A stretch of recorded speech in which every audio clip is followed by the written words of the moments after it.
Pilkada 2024 mulai diterima KPU Kota Ambon. Dengan pengawalan ketat polisi, ribuan logistik yang dimuat dalam 2 kontainer ini dibongkar di Pelabuhan Yosudarso, Ambon. Logistik yang diterima berupa kotak suara sebanyak 1012 kotak, kabel tis 6.372 dan kertas segel 10.686. Ribuan logistik tersebut selanjutnya dibawa ke gudang KPU Ambon di kawasan Universitas Patimura.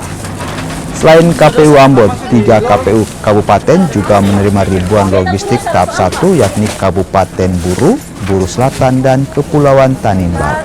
TPS yang ada di KPU Kota Ambon, yang hari ini kita melakukan pembongkaran kotak, ini ada 1002 dan cadangan 10, jadi total ada 1012 kotak suara yang kita lakukan pembongkaran untuk KPU Kota Ambon.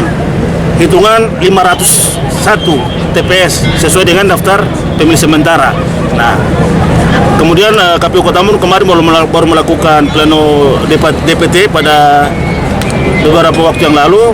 Kita kenaikan 13 TPS dan kemudian nanti akan kita lakukan